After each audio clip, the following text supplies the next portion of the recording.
जय जोहार साथियों। जय जोहार का नारा है, भारत देश हमारा है। जय जोहार का नारा है, भारत देश हमारा है। जय जोहार का नारा है, भारत देश हमारा है। आप सभी समाज बंधु, मेरे भाई बहन, बड़े बुजुर्ग, अन्य समाज के साथी इस भीषण उमस भरी गर्मी में यहाँ पर बैठे हैं और टेंट आज छोटा पड़ गया है। जितना टेंट के अंदर है इससे 5 गुना टेंट के बाहर है हमारे भाई बहन। तो दोस्तों, आने वाले समय में हमारे समाज की दशा और दिशा बदलेगी, ऐसा हम विश्वास करते हैं। जैसा कि हमारे कई साथियों ने बताया और बहुत सारी बातें आपके बीच में रखी हमारी समस्याओं के बारे में। आप लोगों को एक बात ज्ञात होना चाहिए कि ये 17 तारीख को जुलाई में ही कार्यक्रम क्यों, ये बहुत बड़ी बात है। 17 नवंबर 2013 को मानगढ़ हत्याकांड हुआ था, तो उस दिन कार्यक्रम करते। बेशक उस दिन कार्यक्रम होता है, फिर ये 17 जुलाई को ही कार्यक्रम क्यों किया जा रहा है? इस टाइम बारिश होती है, अब की बार बारिश नहीं आई अलग बात है, लेकिन बारिश की वजह से बहुत डिस्टरबेंस होता है। 2023 में बहुत ज्यादा बारिश हुआ था, फिर भी ये तारीख क्यों, ये बात हमको जानना समझना जरूरी है। तो मैं जानकारी के लिए बताना चाहूंगा, ये अखबार का कतरन आप लोगों ने पढ़ा होगा, नहीं पढ़ा है तो इसको पढ़ लीजिएगा। ये 17 जुलाई 2011 का भास्कर पत्रिका है। कौन सी तारीख? 17 जुलाई 2011 का भास्कर की पत्रिका का मामला है। ये पेपर है और संविधान में हमको 5वीं अनुसूची के तहत अनुच्छेद 244(1) के तहत जो विशेषाधिकार दिया गया, शेड्यूल्ड एरिया बनाया गया, अनुसूचित क्षेत्र बनाया गया, जिसमें हमारे जल जंगल जमीन सहित आरक्षण सहित हमारे विशेषाधिकार है, उसको पूरे इलाके को खत्म करने की योजना ये पेपर में है। आज रतलाम में निवेश क्षेत्र हुआ, ये जो आपका सरवण में जो जमीन छीनने का मामला हुआ, जितने डैम बन रहे हैं, जितने हाईवे बन रहे हैं, एक्सप्रेस वे बन रहे हैं, रेलवे लाइन टूट रही है और आपका खनन का काम हो रहा है, ये सब इसके अंदर लिखा है। हरियाणा से लगा करके बॉम्बे तक ये पूरा, जिसको हम बिल प्रदेश कहते हैं, वो पूरा का पूरा कब्जा करने की योजना थी और है। इस तरीके से देखा जाए तो हजारों साल से हमारे बाप दादे अरावली पर्वतमाला, सातपुड़ा पर्वतमाला, विंध्याचल पर्वतमाला और साबरमती नदी, लूणी नदी, माही नदी, नर्मदा नदी, तापी नदी और गोदावरी के इलाके में हमारे बाप दादा रहते थे। वो पूरा इलाका नियंत्रण में रहने का मामला था। इस वजह से हम लोगों ने इसको समझा और फिर यहाँ का आदिवासी समाज को जागरूक करने के लिए, इकट्ठा करने के लिए, संगठित करने के लिए हम लोगों ने लगातार मेहनत किया और मेहनत करते करते करते हम पहले दूसरे संगठन में थे, वहां पर बात रखा, लेकिन वहां बात नहीं बनी क्योंकि निर्णय करने वाले लोग आदिवासी नहीं थे। तो हमने आदिवासियों के लिए, आदिवासियों के द्वारा और आदिवासी के लिए ही निर्णय करने वाला मंच तैयार किया और वो कोई संगठन नहीं है, उसका नाम है आदिवासी परिवार। आदिवासी परिवार का कोई अध्यक्ष नहीं है, इसलिए कितना भी बड़ा आदमी होगा वो जाजम पर बैठेगा, मंच पर कभी नहीं बैठेगा। और उसके तहत ये कार्यक्रम आज हो रहा है। एक बात और कहना चाहूंगा कि हमारे आदिवासी इलाके के अंदर आप लोगों ने देखा होगा, सुना होगा, समझा होगा, हमारी बोली में एक कहावत है, क्या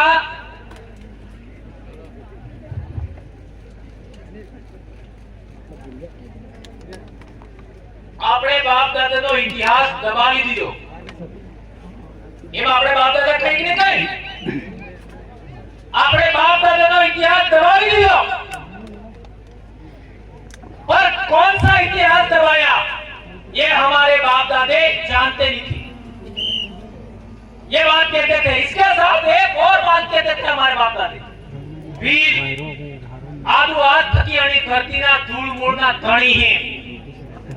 धणी का मतलब मालिक। ये हमारे हर बाप दादा ये बोलते थे।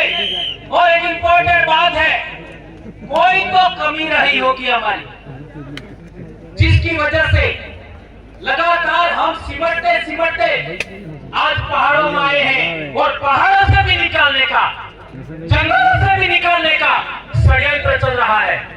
तो वो कमियों को पूरा करते हुए, उन कमियों को खारिज करते हुए, नकारते हुए हम लोगों ने ये मंच बनाया है। इसलिए यदि आप आदिवासी परिवार की व्यवस्था को मानते हो तो मानगढ़ आइए। ये बात ध्यान रखिए, इस कार्यक्रम की बात कर रहा हूं। आदिवासी परिवार के अनुशासन को मानते हो तो मानगढ़ पर इस दिन आइए, बाकी आप रोज आइए, कोई दिक्कत नहीं। हम लोग आने वाली पीढ़ी को बचाना चाहते। आज देख लीजिए, जुलाई, अगस्त, सितंबर, अक्टूबर, ये 4 महीना सबसे ज्यादा हमारे बच्चे स्कूल में आते हैं। जितने भी शिक्षक साथी हैं, जितने भी भाई स्कूल के बारे में जानते हैं, क्या ये बात सही है कि गलत है? जुलाई, अगस्त, सितंबर, अक्टूबर, यही 4 महीने हैं जिसमें सबसे ज्यादा हमारे बच्चे स्कूल में आते हैं। और इसी टाइम सबसे ज्यादा व्रत उपवास है, सबसे ज्यादा। और एक तो पूरा महीना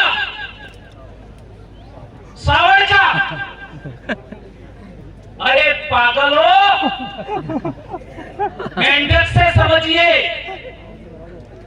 मेंढक सर्दी में जमीन के अंदर रहता है, मेंढक गर्मी में जमीन के अंदर रहता है। वो पहली बारिश के साथ जमीन के बाहर आता है। और जब तक बारिश होती है तब तक मेंढक खाता रहता है, खाता रहता है, खाता रहता है और अपने शरीर में चर्बी इकट्ठा करता है। और जैसे ही बारिश खत्म हुआ वो वापस जमीन में चला जाता है और जिंदा रहता है। और तुम लोग जैसे ही बारिश शुरू होती है भूखे रहना शुरू करते हो, व्रत करते हो, उपवास करते हो। अरे सभी जीवों को, एक कीड़े को भी, एक तितली को भी बारिश में सबसे अच्छा भोजन मिलता है। छोटे से छोटे जीव को बारिश के सीजन में सबसे अच्छा भोजन मिलता है।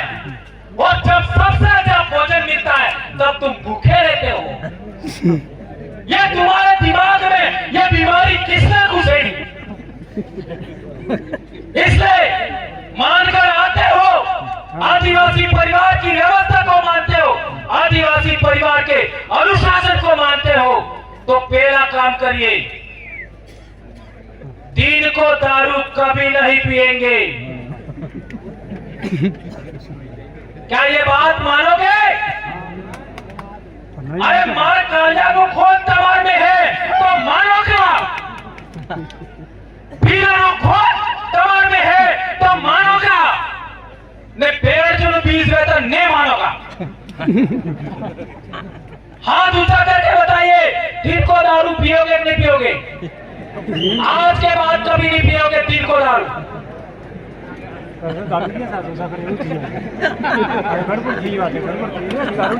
और दूसरी बात, मैंने ये नहीं कहा कि रात को पीना है। संत गोविंद गुरु महाराज को मानते हो तो पीना ही नहीं है। अरे अपने बाप दादा ने भावालવાનો મામલો તો તમે કપ કપ બે બે કપ લઈ લો। બાળ શરાબાનો મામલો તો पहला कप, दूसरा कप। हमारे बच्चे 8वीं क्लास में आते हैं तो थोड़ा सा कपड़ा उल्टा सीधा पहनते हैं, बाल उल्टा सीधा काटते हैं और इधर उधर देखते हैं, बदमाशी करते हैं। बात राइट है कि गलत है? राइट। यह हमारे सबके बच्चे करते हैं, आपका भी करता है, मेरा भी करता है, सबके। और हमने भी किया है, हमें वो दूर तक होएगा। यह प्रकृति का नियम है, सब करते हैं 8वीं क्लास में। और हम क्या करते हैं, 8वीं क्लास बाद बच्चे को गुजरात जाने का इजाजत दे देते हैं। गुजरात यानी शहर में काम करने की इजाजत देते हैं। ये बात राइट है कि गलत है?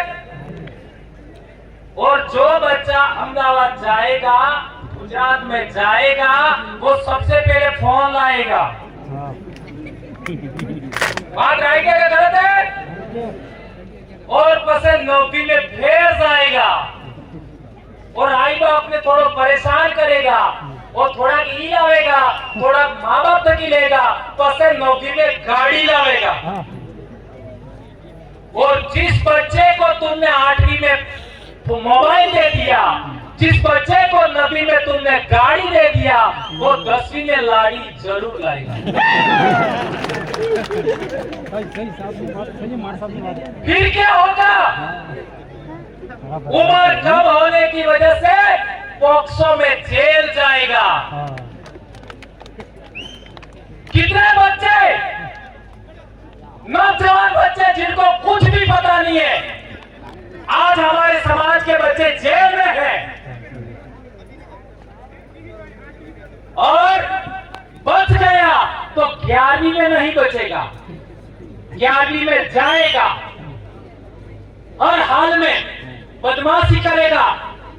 इसलिए मेरा दूसरा आपसे अनुरोध है कि 8वीं से 12वीं तक आप अपने बच्चों को फोन नहीं देंगे।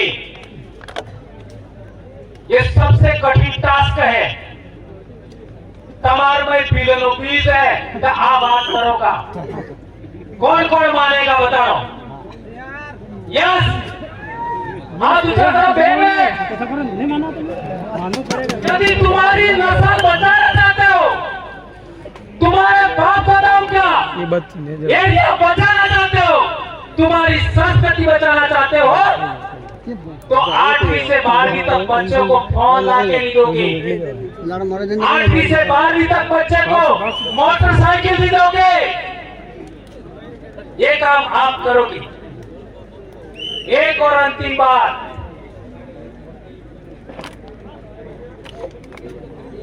बैठने की जगह बहुत हमने देखा है कि हमारे बच्चे सोमवार को स्कूल जाने के बजाय व्रत करते हुए मिलते।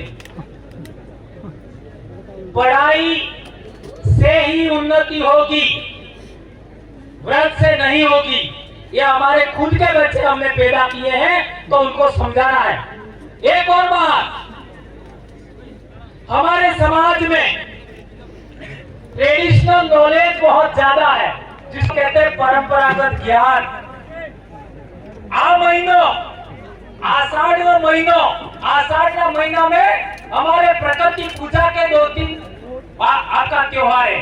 एक तो होता है आषाढ़ी बीज, ध्यान रखो, एक आषाढ़ी पासेर, एक आषाढ़ी 11 और एक आषाढ़ी पौने।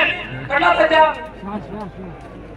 20 पासेर 11 ने पौने या शारदाड़ा। मध्य प्रदेश में क्या क्या होता है पता लगाओ।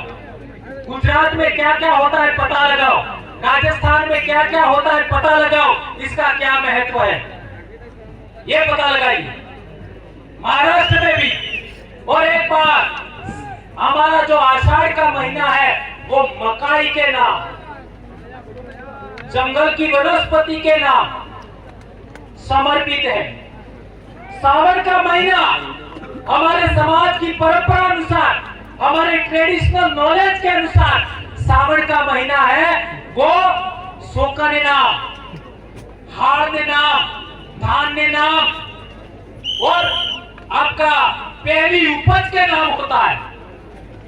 और भादरवा का जो महीना होता है वो धान की आपका पहली आवक के नाम होता है। और आश्विन महीना होता है वो हमारे समाज की मान्यता अनुसार नव सृजन करने वाली शक्ति की उपासना का होता है। और कार्तिक महीना होता है नई उपज भंडारण का होता है। इसलिए मैंने कहा कि जुलाई से अक्टूबर के महीने को आप लोग अच्छे तरीके समझेंगे, ऐसा मैं मानता हूं। ये जो सफेद पगड़ी है इसका क्या महत्व है? आप लोगों ने देखा होगा अलीराजपुर और मध्य प्रदेश में, बहुत गंभीर बात बता रहा हूं, याद रखो। झाबुआ, अलीराजपुर और दाहोद के इलाके में आपने देखा होगा कि हमारे शरीर पर कपड़ा कम होता है, यहाँ तक कि लंगोट होता है, लेकिन भील के सिर पर पगड़ी जरूर होती है। सही है गलत है? और वो पगड़ी का रंग कैसा होता है? सफेद। ये ध्यान रखो, शरीर पर कपड़ा कम है, इसके बावजूद भी पगड़ी जरूर होगा और सफेद होगा। यदि किसी भील ने अपनी पगड़ी उतार करके किसी को पगड़ी दे दी तो क्या महत्व होता है? उसके सर पर रख दी तो कितना महत्व है उसका? और किसी लड़ाई हो रही है और किसी भील ने पगड़ी उतार करके बीच में डाल दी तो क्या होगा? कितना भी बड़ी लड़ाई होगा रुक जाएगी। यह है पगड़ी का महत्व। और एक गंभीर बात, अलीराजपुर, झाबुआ, आपका दाहोद की बात बताता हूं। यहाँ के भील जिस तरीके की धोती पहनते हैं वो धोती का रंग कैसा होता है? सफेद। और जिस तरीके धोती लपेट के पहनते हैं ऐसी धोती केरला, तमिलनाडु, कर्नाटक, आंध्र प्रदेश, तेलंगाना में भी पहनते हैं। सही है गलत है? और एक बड़ी बात, भील कुंवारी लड़कियां मोटचाड़ी जीनी दीदी कपड़ा पहने, घाघरा चुन्नी, ऐसा ही साउथ इंडिया की हीरोइने पहनती है। उसका क्या कनेक्शन है? साउथ इंडिया की पिक्चर किस किसने देखी? सबने देखी। तो वहां की हीरोइन जिस तरीके से घाघरा चुन्नी पहनती है ऐसा ही भील लड़कियां भी पहनती है। ये बात राइट है कि गलत है? सही है। इसका मतलब यह हुआ भीली संस्कृति भारत की मूल राष्ट्रीय संस्कृति है। समझ में आया? राष्ट्रीय संस्कृति है। यहाँ का पहनावा, भीलों का, आदमियों का पहनावा साउथ इंडिया तक चल रहा है। भीलों की लड़कियों का पहनावा साउथ इंडिया तक चल रहा है। और बड़ी बात, हमारी माँ को हमारी बोली में क्या बोलते हैं? आई। ये आई अजमेर से कर्नाटक तक चलता है। और हमारी जो कुल देवी होती है उसको भी मताई कहते हैं। मताई, आई, ये महत्व होता है। एक और बड़ी बात है हमारी बोली का बात। हमारी बोली के बहुत सारे शब्द अपने बारिश के अंदर छोटा सा खेत होता है जिसमें अपन धान का रोपड़ी रोपते हैं, ये अपने हो गई छोटा सा डाबरी। ये डाबरी उड़ीसा तक बोलते हैं। इससे पता लगाइए उड़ीसा तक। बकरी, बकरी को क्या बोलते हैं हमारे? साड़ी। साड़ी बोलते हैं, ये साड़ी से उड़ीसा तक होता है। इसलिए कहता हूं भीली संस्कृति और भीली बोली राष्ट्रीय है, राष्ट्रीय स्तर पर है। और एक इम्पोर्टेंट बात, पूर्वज पूजा, हम बाबा डोकरा की पूजा करते हैं, बाबा देव की पूजा करते हैं। जरा मैसूर के इलाके में तो जाओ, कर्नाटक में मैसूर शहर के अंदर हमारी यही पूजा पद्धति बाबा देव वाली, सीरा बावसी वाली, दाहोद का इलाके में सीरा बावसी बहुत ज्यादा, हमारे चिकनी गलियाकोट में भी है, हमारे इलाके में भी है। ये आपका मैसूर शहर में भी मिलेगा। ये बहुत बड़ी बात आप लोगों को ध्यान रखना होगा। एक और बड़ी बात, हमारा परंपरागत ज्ञान की बात, हम लोग कहते हैं कि हम प्रकृति को मानने वाले लोग हैं, तो आदिवासी हर एक काम इस सर्कल में करता है, प्रकृति के धर्म। सही है गलत है? हर एक काम अणे फेरे ने बीजा कणे फेरे करे, अणे फेरे बी अणे फेरे फरे ने बीजा अणे फेरे फरे। ते पेला ने तमे एक केवी रीते बताओ, बळद जानो बळद ओळे आके बळद आना बळद ने एम फेरा फेरवो ते फरेगा, एम फेरा फरवो ते भरेगा? दिग्विजय सिंह जी भरेगा? नहीं भरेगा। बळद अणे फेरे फरे, बळद अणे फेरे ने फरे, तो तमने कणे बळद बनाप जाओ।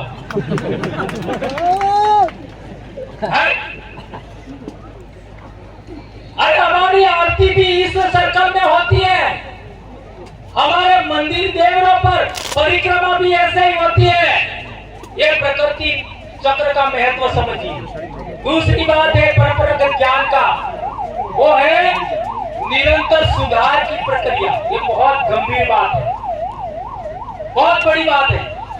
आप लोगों ने देखा होगा सभी धर्मों के अंदर, सभी धर्मों में जो अपने विचार को नहीं मानता है, अपनी बात नहीं मानता है, उसे मार देने का प्रावधान है। चाहे वो कोई भी धर्म हो, जो अपनी बात नहीं मानता है उसको मार देने का प्रावधान है। लेकिन भीली संस्कृति में मारने का प्रावधान नहीं है। भीली संस्कृति में सुधार की बात है, हम सुधार की अपेक्षा करते हैं। इसका एक उदाहरण देना चाहूंगा, हमारे कुंभलगढ़ और चित्तौड़गढ़ पर राज करने वाले महाराणा कुंभा, महाराणा प्रताप का तो बात आप जानते ही हो, महाराणा कुंभा की बात करता हूं। महाराणा कुंभा के पूर्वज पिताजी को मोकल राणा, उनको उनके परिवार के आस पड़ोस के लोगों ने मार दिया। और वो जो लोग थे मारने वाले, वो चले गए मालवा, और मालवा से वापस आपका मेवाड़ में आए तत्कालीन रियासत में, तो मोकल ने जिस आदिवासी को मारा था उसी आदिवासी के इलाके में जाकर रहे। क्यों? क्योंकि वो फिर जो मारा था उसी का परिवार आपका मेवाड़ के महाराणा को स्वाभाविक है विरोधी मानता होगा, ऐसा सोच करके वहां आए। तो उन्होंने बहुत प्रयास किया महाराणा कुंभा के जमाने में, लेकिन उनको वो हरा नहीं पाए।